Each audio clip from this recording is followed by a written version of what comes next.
big difference between quand let's visit and quand let's stay.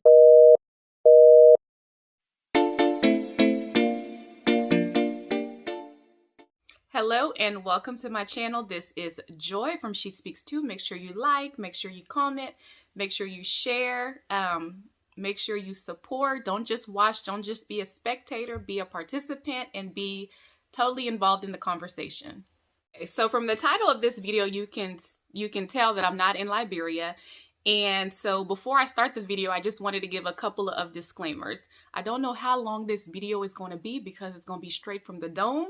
That's the first disclaimer. The second disclaimer is I'm not here to bash Liberia. I'm just here to give my experience. But it seems sometimes as if when you give your real life experience living in Liberia, you kind of get the biggest criticisms from people who haven't been there since Nebo had a razor. So I'm just giving my perspective, what I went through. This is not to bash the whole country because there are certainly some good things and some good people in Liberia. But this is my experience. She speaks too, because this is my channel. So I'm giving you my experience. Like I said, it's not to bash the country. And I think those are the only two disclaimers that I have. So I am going to get started. So the first reason, this is always going to be, once I'm in Liberia, this will always be a reason for me to come back. And this is one of the most important reasons, is that my son is 13 and he lives in the States. So my mother's heart almost cannot take being on a separate continent from him. So I will always have to be back for milestones, for holidays, for him. So that will always be the number one reason. But it's like a default reason. So that will always be the number one reason for me to come back. So let's get started on the nitty gritty, the dirty reasons why I have to leave Liberia. The biggest reason that I had to leave was my mental health was failing.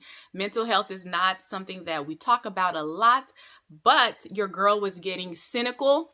Your girl was arguing with people in traffic. If somebody cut her in line, your girl was arguing with people. I was getting bouted in Liberia.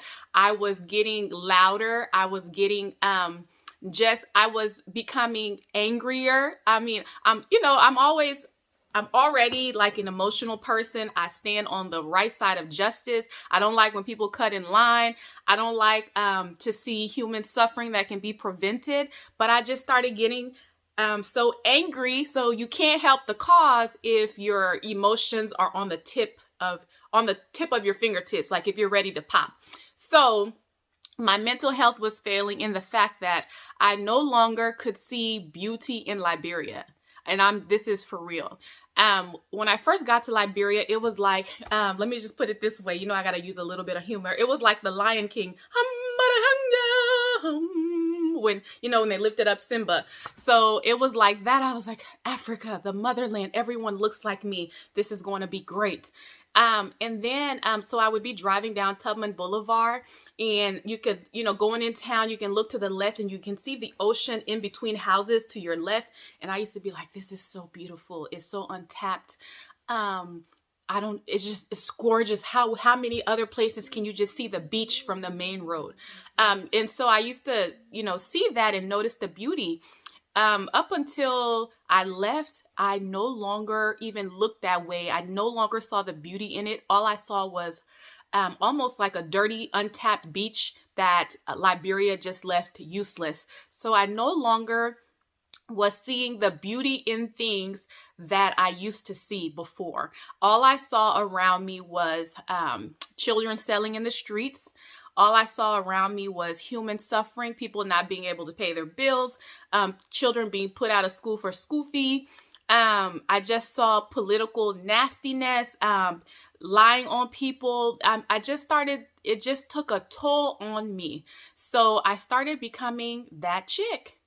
I just started, I had cheek in my mouth. By the time you said something to me, I got big cheek to give you, so that was one of the, big reasons, my mental health. I feel like my mental health was failing.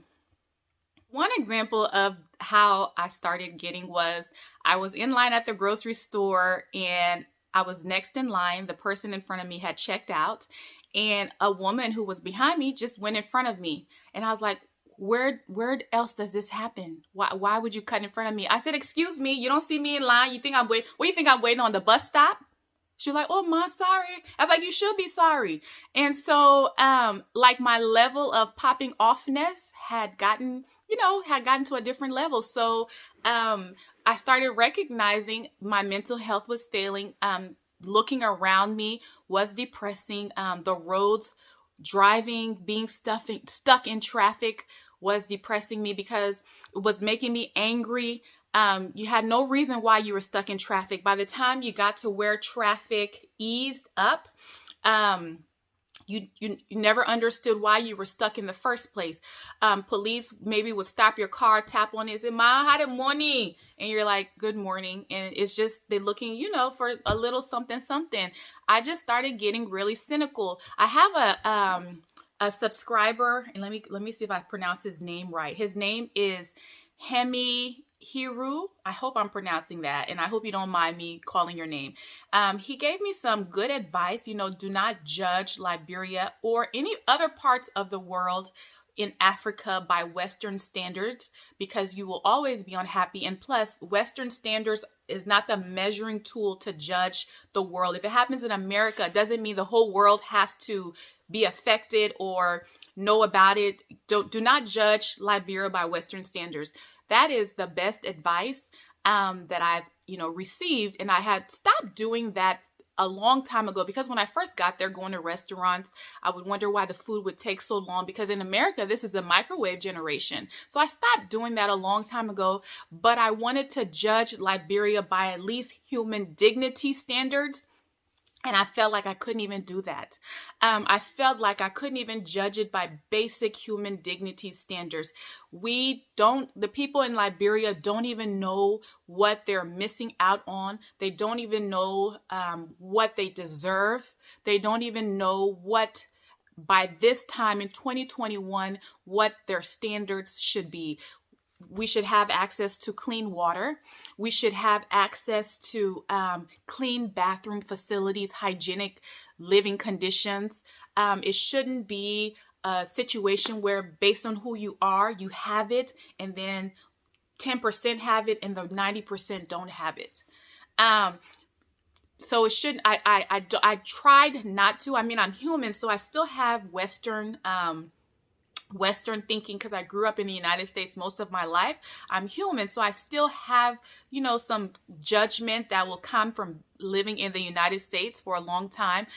So he gave me good advice, which I've tried not to judge it by Western standards, but even judging it by basic human dignity standards, Liberia was not meeting up for it. So, yeah. So another thing is, like even leaving Liberia, going to the airport, I felt like the Liberian airport is the only airport maybe that they don't understand that your sole purpose of going to the airport is to leave the country. It's like every place that you go, every station that you go, the sole purpose is to hinder your travel. Like by the time you get upstairs and you're waiting for your flight, you're like, I made it upstairs. And I don't feel like travel should be that way. It's just getting on a plane, showing your documents, getting on a plane. And if you have traveled or left Liberia recently or know what I'm talking about, please pipe in so people who haven't been in Liberia since J.J. Rowell's time can't say, why are you saying all this stuff for? So they can know that this is true. This is a true phenomenon, that you go to the airport and it's almost like you're like, it's hit or miss. Am I going to be able to leave today? So, I mean, that's just some of the things that, like I said, my mental health was failing. Another thing I don't think that Liberians recognize, and maybe we recognize it, but we are traumatized people. We have carried trauma in our souls for generations. Raise your hand if you had a family member killed in the war. Raise your hand if you've had a family member die mysteriously where no one to this day can tell you what it is in Liberia.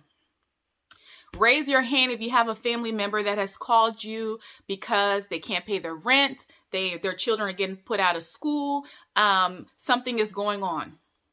So it's like we are traumatized people, and we don't even like it's so sad that it's become so routine. I was watching, and I'm going to shout out another YouTuber, Simply Limu, who has become like my sister in these YouTube streets. I was watching one of her videos, and her videos, she has a faith series and real life experience series. And she was talking about how, and if I believe in witchcraft, I believe that there are people of darkness. The Bible talks about it. So I believe in this. She said a witch tried to like feed her and her cousin. And I was watching the video, and I was like, wow. And, you know, she said her weakness was candy. So this lady knew to lure her with candy. And I was watching the video, and it was very interesting.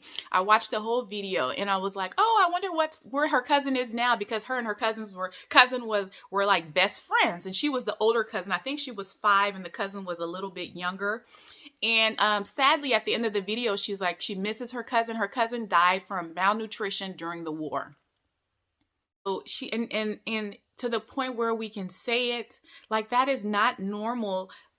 It's not normal for us to have had so many losses in our lives as Liberians, and for her to be able to say it, she's like, yeah, I miss her. She died of malnutrition during the war. It's just something that we say now, and it's really, really sad. There's so much trauma that we have been through as Liberians. So there is a big difference between can't let visit and can't let stay. So I don't think I was prepared for the can't let stay. You know, you go to Liberia, let's say you even go for a month. You can put up with the bad roads. You can put up with the inconvenience. You can put up with the generator problems because you're leaving. And then you can come back to America and say, my man, I boy in Liberia. I enjoy myself. The way I boy in Liberia. But can't let stay. Can't let stay. So I have to mentally change my mindset, reset my mind. So I had to come back to the States, reset my mind. There are a lot of things that I need to think about before I go back. Business idea, job opportunities. What am I going to do? And a lot of people are like, open your own clinic. You should open your own clinic. You're a nurse. You should do this. Those are all ideas that I've thought of. Everything is easy to suggest or say, but it's harder to put into practice. And I have to do something that I have been led by God to do, because that is the only way that thing will prosper. You can be prosperous in a bad way, but for me, my foundation is God. So He has to lead me to that idea and what to do so it can be prosperous and so it can benefit the amount of people He would have me touch. So there's a scripture that says, and I'm going to semi-phrase it because I'm trying to think of it. There's a scripture that says, when you turn to the right or when you turn to the left, there will be a voice that whispers in your ear that will tell you, this is the way, walk into it. And so that is what I'm going to allow God to do to my heart, is tell me, this is the way, walk into it. So I don't know when I'm returning quite yet.